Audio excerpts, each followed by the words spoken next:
We the lazy declare that we will recline when we feel inclined. And yes, we feel inclined. We answered our kids' questions all day. It's our time to prioritize, no priorities. Why? Because we put in back-to-back doubles. So now we'll be putting in extra OT right here. We've checked off our to-do list. Now we're checking off our to-don't list. We the lazy are taking back lazy. By getting comfy on our Lazy Boy furniture. Lazy Boy, long live the lazy. When storms start to blow and danger strikes, we come together to face any challenge as a community. And when trouble hits our county, HCFL Alert is your #1 source for information. HCFL Alert is with you before, during, and after the storm. To sign up, visit hcfl.gov/HCFL Alert so we know how and when to notify you about local emergencies. The safest way through bad weather is together.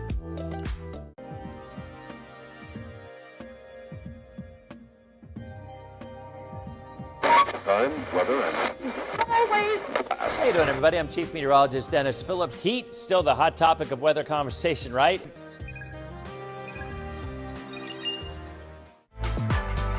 Streaming from the ABC Action Weather Center in Studio A, this is Dennis Phillips Live, brought to you by Lazy Boy Furniture Galleries.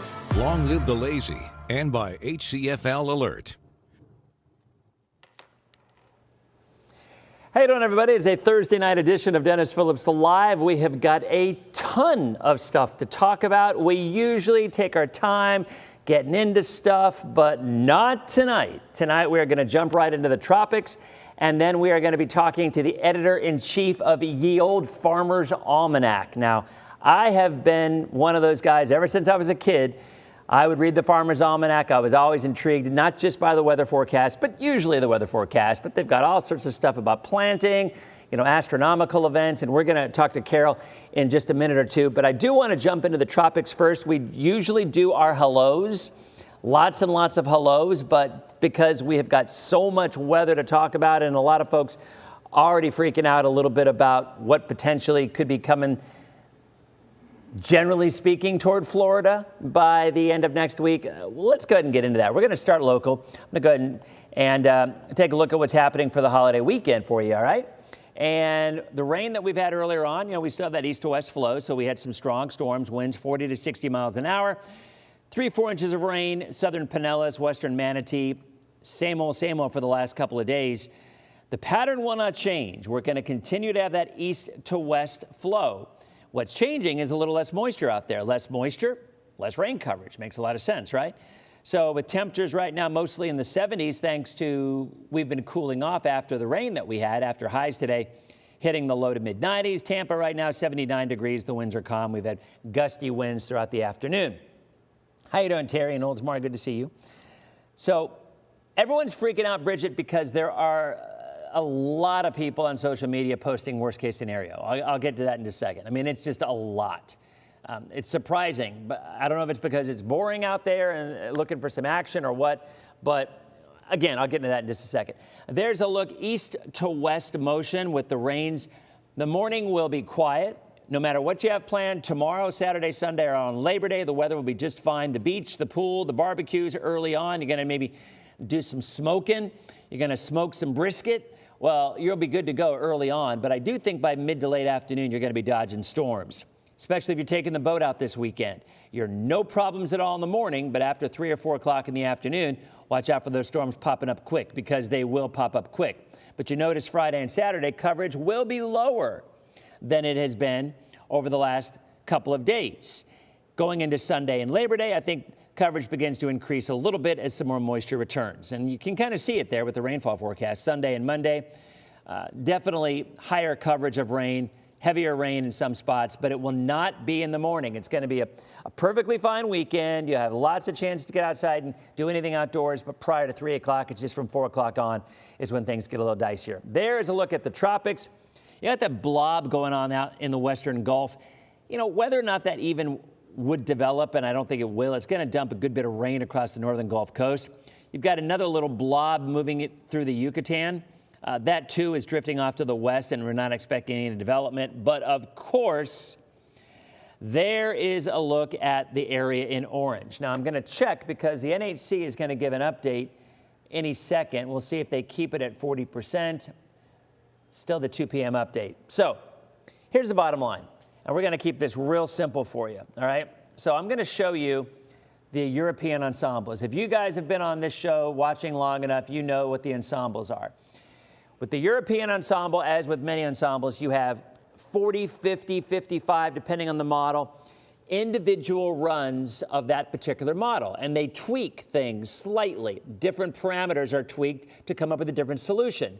Each one of those solutions is a different spaghetti strand, right?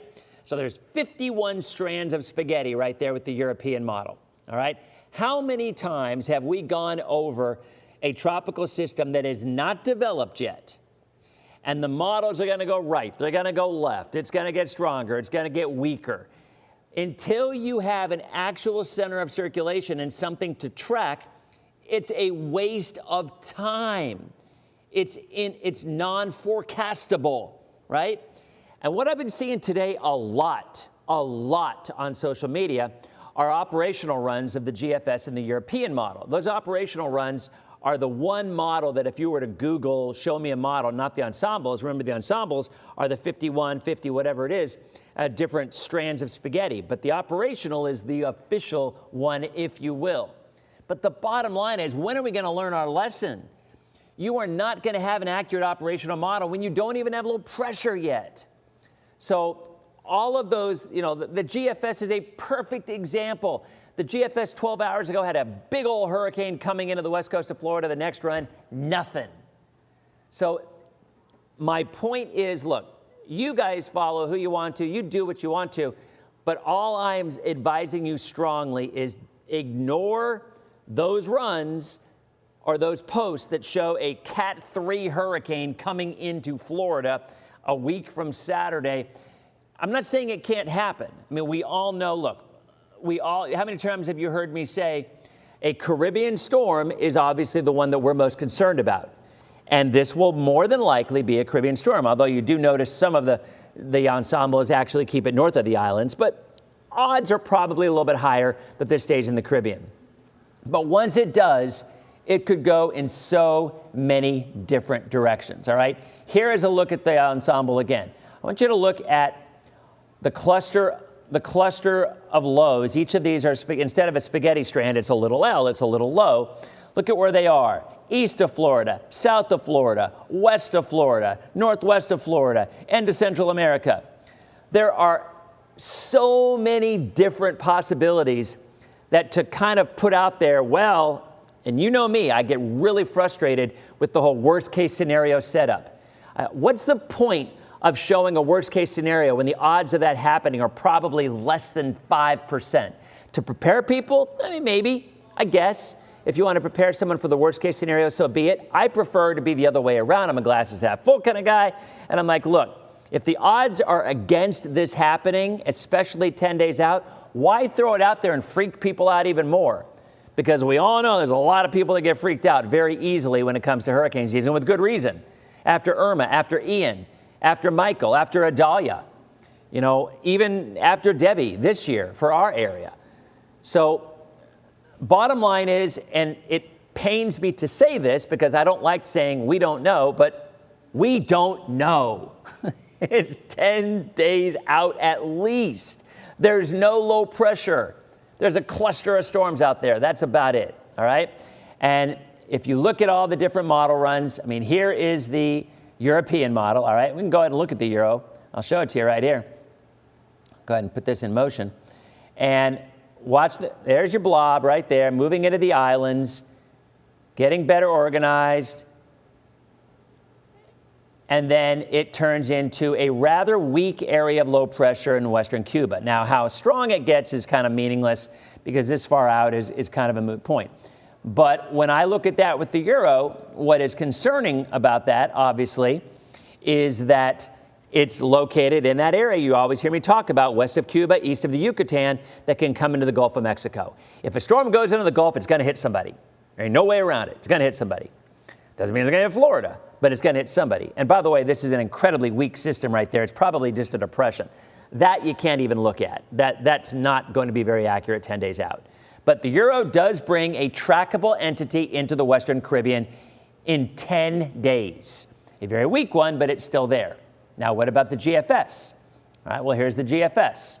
And the GFS, like I said, last run had a big old hurricane coming into Florida. Now, look at the latest run, the 12Z, all right? Where is it? It's not even there. So you've gone from a Cat 3 going into Florida to this run not having anything at all. Moral of the story is it's all on the table. Yes. Is worst case scenario on the table? Yes. Is best case scenario on the table? Yes. What normally happens in life? We normally don't get worst or best. We're normally somewhere in between. And in weather, it's the same way. So here's my advice to you, all right? Check in with us each day. I'll be giving you some updates. You know, I started doing several years ago, here are my thoughts on a storm, and I posted it and showed it underneath it. And a lot of folks are doing that now, and that's good because, I mean, it isn't just a little blob or a little blip about something. It gives you, whoever you follow, whoever you trust, it gives you a good idea of why they're thinking the way they are and what has led to that, okay? So that's kind of where we are. I'll be honest with you, we're not going to know any more in 3 days than we know right now because, again, this isn't even supposed to develop for the next week. Let me see quickly if the Hurricane Center has updated this, and then we're going to get to Carol. Nope, still the 2 o'clock advisory. That'll come up soon. So that's where we are. Don't freak out. Rule number 7, nothing to worry about. We will... The middle of next week might be the earliest when we actually have a better model consensus. And by then, you know, maybe going into the Caribbean at that point, and then we'll have a better idea. So that's all it is. All right? Don't worry. We're all good. We'll see how it plays out. Now, how many of you guys love to laugh at your relatives, your friends, your in-laws, your parents, when they live up north and it's about to snow, and you guys just laugh and laugh and laugh at how much snow they're going to get? I know we all do that. We are all guilty of said. I'm trying to get this to come up here. Okay, here we go. All right, so I'm going to call up. Poof, there is Carol. All right, so let me put my IFB in so I can hear what Carol has to say. And you are now seeing Carol Conair, and Carol is the editor-in-chief of the Farmers Almanac. Carol, thank you for joining us. Appreciate it. Oh, I'm not hearing you again. Oh, that's my bad. Nope, that's my bad. Stand by. Let me put the audio on. There we go. Are you hearing me now? Okay. Okay. So yeah, thank you for joining us. We had a former editor of the Almanac. Now, who was that? It was a couple years ago. Janice Stillman, my predecessor, and a long legacy, 23 years at the Almanac, and was a great mentor to me when I came on board last year. She's happily retired and probably she was having awesome. fun. Yeah, I'm sure she probably is. Now, you're located in New Hampshire, right? Yes, I'm in southern New Hampshire, where the headquarters of the Almanac Yankee Publishing is in Dublin, New Hampshire. Okay, now I got a question for you. And by the way, for you at home, if you want to know anything, well, I'm talking actually to our viewers now. For the folks at home, if you have any questions for Carol, pop them up. If you want to know what the long-range forecast for winter weather up north is, specific areas, we can go ahead and ask Carol. Carol, I am curious, what's the difference between the Farmers Almanac and the Ye Olde Farmers Almanac? Because in my head, I keep thinking Ye Olde. Is it the same thing, or is it two different publications? Thank you for asking. It's two different things, and you're cracking me up with the Ye Olde, but it's the Old Farmers Almanac. And then the Farmers Almanac is out of Maine, and they have a different cover than ours, and I can't remember how old they are. You know, they don't have as far of a reach. They don't do a Canadian edition. It's a bit of a different thing, but they do weather forecasting, as do we. So it's kind of a fun competition in the fall to see who's good. What are we going to say? And they're not always the same, I'll tell you that. Interesting. Now, would you say that your strength of your forecasts, or the areas that you focus on most, would be winter weather, or is it pretty much an all year round thing? Oh, we do year round, absolutely. So that's what an almanac is. It's talking about every day of the year. I mean, back in the day, this, was in your house, like maybe with the Bible, but this would give you, a proverb, a thought of what are you doing on your farm, and then what's in the heavens. I mean, that's really what it was. So, and the weather has always been part of that. And our founder was big into astronomy, and so he really brought the study of the sun and solar cycles to the long range weather forecast, to the formula that we still use today. Now, I will tell you, when I was a kid, I've wanted to be a meteorologist since I was a kid. And there was a meteorologist in Washington, D.C. I grew up in the D.C. area. His name was Gordon Barnes. And he was an Air Force guy, and he had this book that he brought out based on solar sun cycles, sunspot activity and whatnot. And he would do long range forecasting. And I was always really impressed because he was able to predict cold snaps, warm snaps, bigger storms based on that. So is that kind of what you guys do? I know you have your own secret sauce, so to speak, and how you do it. But is it based pretty much on the solar cycle that you're talking about? It absolutely is, and it's so fascinating to hear your show, by the way. It was fun to listen in and just hear. I know your weather aficionados out there, and you're our people. It's like, and it's so interesting, the business of looking at the data for the short term versus the long term. And yes, that's it. So the solar cycles, we just entered solar cycle 26. People were seeing auroras very far south. That's sunspot activity. That doesn't mean sun solar flares make it warmer. But it affects things like the jet stream. If it's wavier or slower, and ocean temperatures, things you know about as well.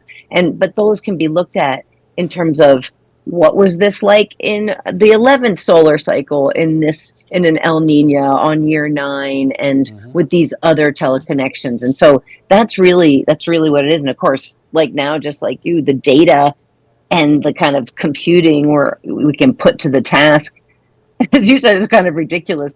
Every model for the hurricane said something different. So there you go. But so maybe long range forecasting is actually a little more controlled these days. Well, you will get some who argue with you when it comes to hurricane predictions, because I don't know what your prediction was for this upcoming season, but obviously there was a ton of forecasting. Colorado State came out with 25 named storms.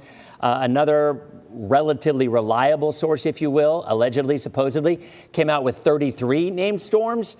We're not going to get anywhere near that. There's just no way that's going to happen. There's not enough time yet. So do you all also predict hurricane activity, or do you usually stick to the continental U.S.?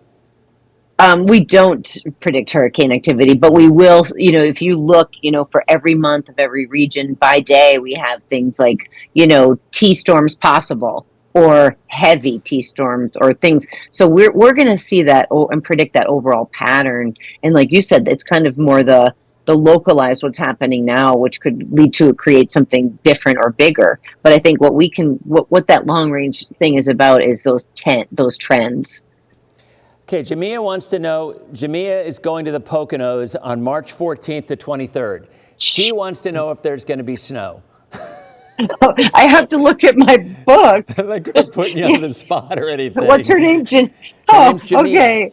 And Jamia says, I have a question. That sounds like Spring fun. break, March 14th to 23rd. Best place to get real falling snow. We were hoping to go to the Poconos, but is this wishful thinking? Actually, that's exactly the place to go. Oh, wow. It's exactly the place to go. Yep. And there's really, so when we look at the overall, what we're saying for winter, there's really a band of snow across the middle of the U.S. and a small clumps, I like your word, clumps, in Canada. But right in the middle of the U.S., we're calling for not as much snow. So they should just go right, and even further north if they can. But for us in New England, we're not really expecting much. And Florida is actually an entire aberration in our forecast. I'm sure we'll get to that. Well, let's get to that. That's a good tease. Well, we're saying that, the rest of the country is having a mild winter. We're talking for heating bill people, probably a little less on the bank account. And so that's a good news item for some, but not a lot of snow. Not, our skiers and riders and our sleigh riders, they might be a little disappointed in their usual haunts. But for Florida, we're saying kind of the opposite, like cooler and wetter than usual. With the coldest times in Florida being, I found this very interesting as I read the forecast, the ends of each month. So it's easy to remember November, December, January, and February. We're saying the end of each of those months will be the cold snaps for you. And then I was wanted to ask you, in Tampa, so is that north or south, or is that smack dab when we talk about in the middle? Yeah, we're right in the middle on the Gulf Coast. I mean, so yeah, we're right off of I-4, which splits the state in half. So I wonder what weather you typically get, because we're saying in the spring, the north is going to be warmer and wetter, and then in the south it'll be cool and dry. And you're really right on the line of our map. So it's kind of interesting because we have a La Nina coming. And usually in the southern states with a La Nina, you don't get as much wet weather. I mean, last year we had an El Nino and we got a ton of rain, and we needed it because we were in a bad drought. But with an upcoming La Nina, I've not seen any long-range forecasts, but my experience tells me I would not be surprised if NOAA says we're going to have a drier than average year. So this will be a steel cage match, the Farmers Almanac versus NOAA. So I'm interested to see how it plays out. Yeah, we were on the phone with our prognosticating team, our long range guys, and it was very interesting to talk about why and where, just as you were getting at. And also for summer, the whole country is hot and dry, another hot and dry. But the very tip of Florida, we're calling for cool and wet. Yeah. So, I think that you're seeing some different things happen there, and lots is going on up above. So in general, you're saying the Northeast isn't going to get a lot of snow? Oh, I don't want to put words in your mouth. Is that? That's what we're saying. We are saying it's mild and dry. So it's not just that the temperatures, it's that we're not going to have a lot of precipitation. We had incredible precipitation this whole summer. Every day it rained where I am. I mean, it was like tropical. One of my friends was in Florida and said, they came home and said, same weather. It rains every afternoon. So, okay. So maybe we will get palm trees up here sometime. Yeah, right. Well, where are you calling is going to be the snowiest part of the country?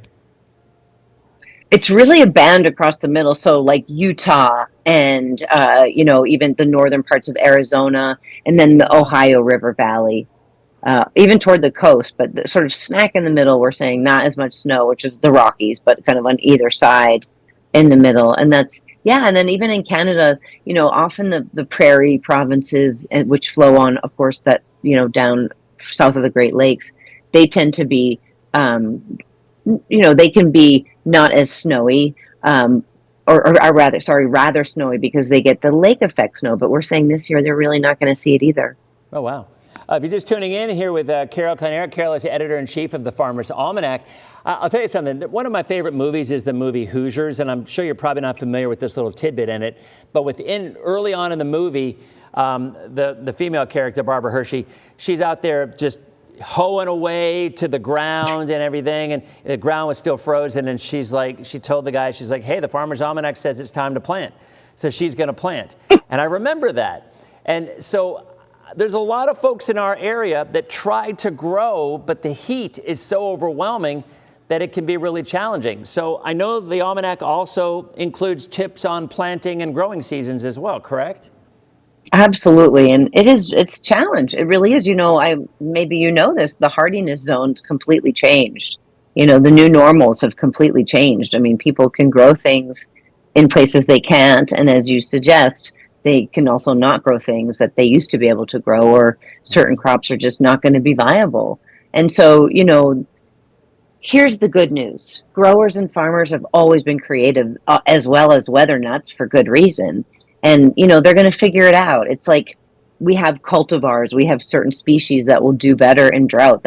That's the trend. That is the trend in planting, is for several things. Dwarf varieties, people want containers because they can control the environment, right? And then, yes, it takes a lot of watering sometimes, but you can still control it. And then also drought tolerant, xeriscaping, different things that doesn't need as much water can really survive in drought. Well, that's something I've been preaching for a while because, in our area, they're doing permanent water restrictions, and they're blaming it on the lack of rain. It isn't that we're a lack of rain, it's that we no longer have enough rain to support all the people that are in Florida. The usage is just so high that we just don't. So, I mean, I think I would rather hear him say, look, be honest with us. It isn't the fact that we're below normal in rain. We're not. It's because there's so many flipping people in Florida now that what are you going to do? You got to either curtail your usage or you're going to run into real problems. And also, I think, places have been built with so much pavement and not places to collect the water and to use the water. So that's another way that people will need to be creative. We may need to rip up some things to make drainage better, because that's for sure we're not utilizing what's coming out of the sky either. Yep. So Holly is curious about Ohio. She says it gets split a lot. Cleveland, snowy, Cincinnati, more rain and ice. So did I hear you say there's going to be fewer lake effect snows? So that would include Cleveland as well? It does. And so we're just saying it's going to be more rain. I think that the precipitation is going to be less, and then it's going to be mild enough where it's going to be more of a rain situation, or not so nice, a slushy situation. I'm looking. So the Ohio Valley, and she was asking about Cincinnati, isn't it? We put that in we put Cleveland in lower lakes because, of course, it does often get lake repercussions. And so we're saying for the Cincinnati area, winter will be colder than normal, and that the snowfall will be below normal. Whereas over in the lower lakes, it's going to be warmer than normal in the east, colder than normal in the west, and that precipitation and snowfall will be below normal too. So it's not a white winter. So Justin wants to know about Hartford, Connecticut. Yeah, mild.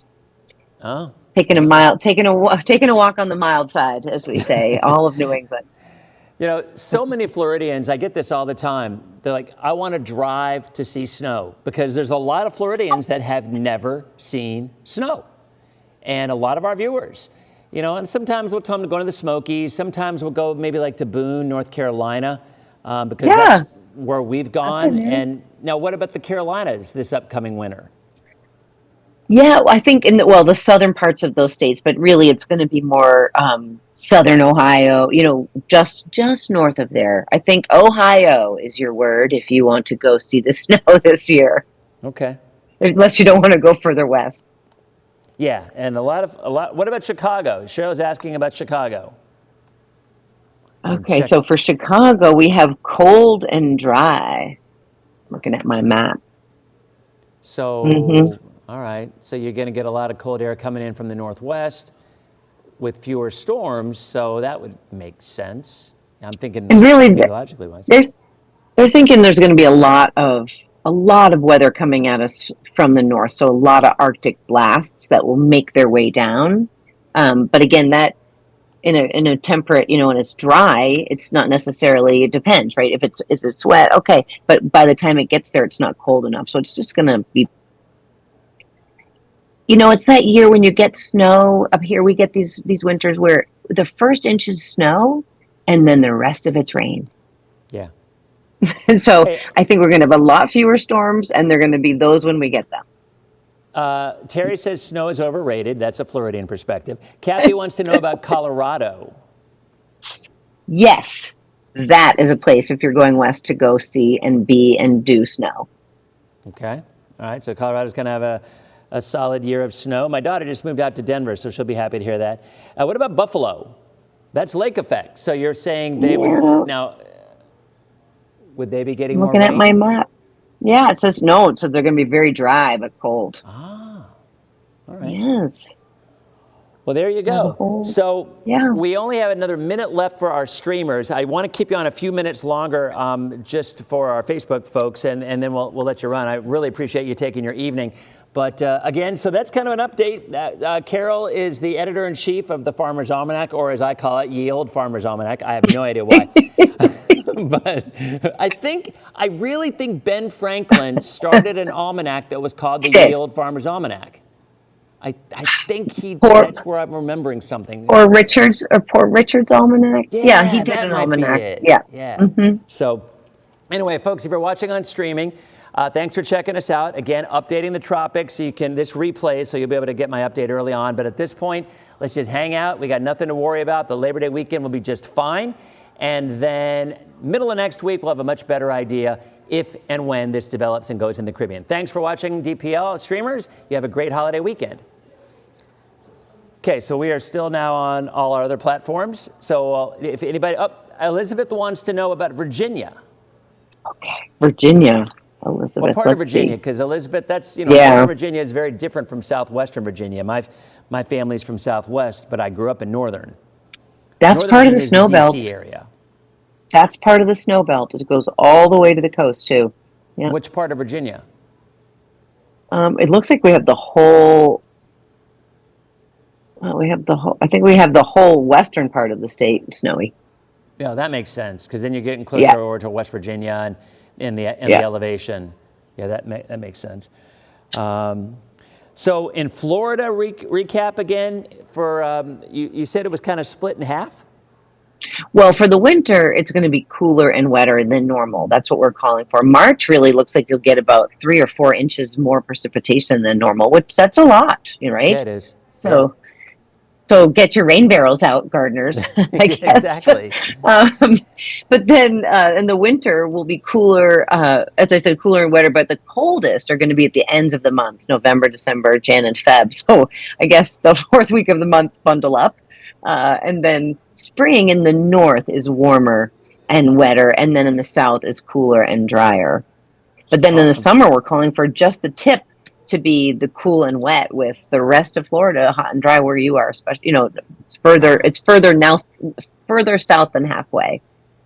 Well, that would make sense too. So, but I, you know, Carol, I'll be honest, it's hard enough for me to get the weather right 3 days out. To talk about 6 months out, I don't know. You know, it's a marvel. Do my best.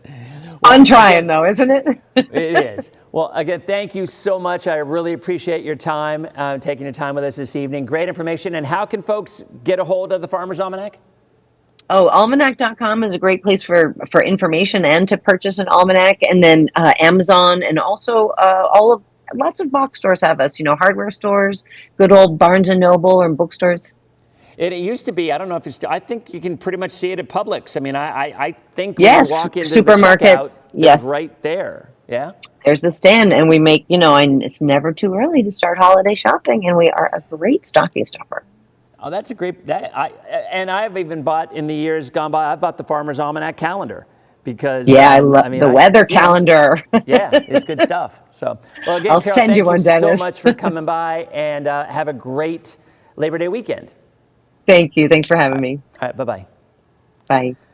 Well, that was very fun. And yeah, you need it. So we're going to continue a little bit more, Carol, on this end, I'm going to finish up on this end. So again, thank you very much. All right, so anyway, guys, that's about it. We've covered the tropics. Wendy Ryan, tonight is my treat night here at ABC Action News, so I have to lay out the treats. And Wendy has to record some stuff in here, so they need the cameras in the studio. So again, one last time, like I said, look, you know, it's September. We're coming up in the peak of the season, right? September and October are going to be active in the tropics. We all know that. But individual model runs nailing our area 12 days out, ludicrous, right? I'm not saying it can't happen, but the odds are extremely low. And in my opinion, look at the ensembles. Look for trends, okay? If the trends start to go a little bit right, then you might think, okay, maybe we're looking in this direction. If the trends, and remember, there's like 51 of those ensemble runs and individual model plots. If they start to go a little more to the west, then all of a sudden you might be thinking more in the west and the Caribbean. But we all know, for us, we don't want a storm going into the Caribbean and coming up north in the Yucatan Channel, because that's bad news for somebody in the Gulf of Mexico, right? So you guys have a great night. Dave says time for football. That's right, college football is on. I saw Rutgers was playing Howard about an hour ago. I know Colorado's taking on North Dakota State. We got football. Fall weather is not going to be here for a long time for us, but at least fall football is. Have a great night. Thanks for stopping by, and we will see you on our next edition of Dennis Phillips Live. See you guys.